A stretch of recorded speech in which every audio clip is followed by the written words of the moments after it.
Hi, I'm Beverly Holden, and I've been sharing my journey of leaving the church and embracing spirituality. So today I want to talk about this concept that the world is just a dream, just a simulation. It's an illusion. So when I was in the church, of course, I believed in Genesis and that the earth and all were created in 7 days. And now I'm studying A Course in Miracles, and I see things differently. So let's look at what is real. Well, God is real, and everything that God creates is real. It's eternal, permanent, everlasting, and everything He creates is loving. Some say only love is real. And let's look at this world. So everything in the world is in the process of decaying or dying. People die, animals die, plants die, buildings are decaying. And well, it's not a very loving world. There's starvation, there's poverty, there's fighting, wars, all kinds of things going on that are not loving. So does it look like God created this world? I don't think so. So let's look at what Jesus believed and taught and still does. So Jesus figured it out. In his state of enlightenment, he saw through the illusion. He could see that the world is just an illusion. He could see that it wasn't permanent. He could see the things that he could look all around him. He could see the things that he was being taught, and he could just tell something's off here, something's not making sense, and he figured it out.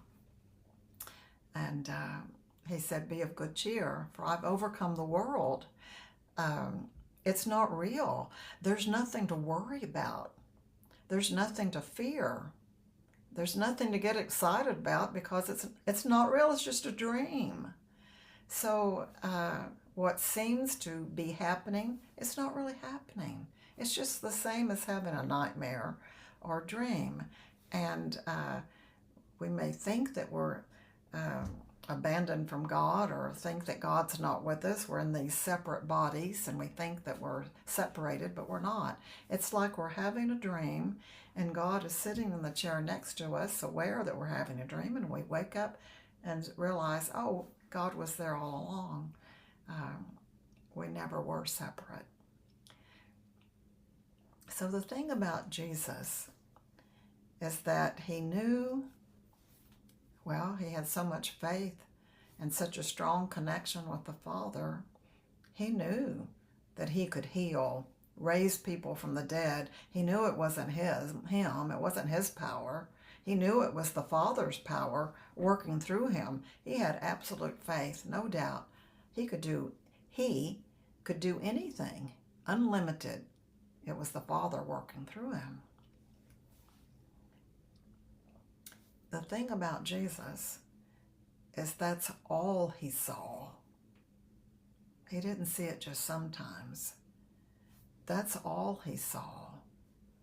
He saw a complete illusion and what was real and what wasn't, what is and what isn't. And that's the only thing he saw. What a beautiful example. And he showed us. He's leading the way. He's led the way. Look, follow me. You can do the same thing that I'm doing, or even more. He knew he wasn't special. He knew it was the Father working through him. And he's led the way. He figured it out. That it's just a dream. There's nothing to worry about or to fear. So think of the prodigal son. Think of souls who want to go somewhere where they can have the freedom to do whatever they want to do. They can just go to earth school. have whatever experiences they want to have. They can chase their idols. They can go after fame and fortune and, you know, do whatever they want to do and try it their own way and pretend that they're separated from God, but they're not. And have the experience of trying, well, what if I choose the absence of love? You know, in heaven, it's just all love, unicorns, rainbows, love, bliss. What if I want to experience something different? And the Father says you can have all the freedom you want. Try whatever experience you want. He knew it would all be valid. And when he knew that when we chose, if and when we chose the absence of love, it would cause pain and suffering. And we'd learn from that. So, but he knew that we'd all come back home to love. I hope this has been helpful. Thank you for listening. Please join me next week.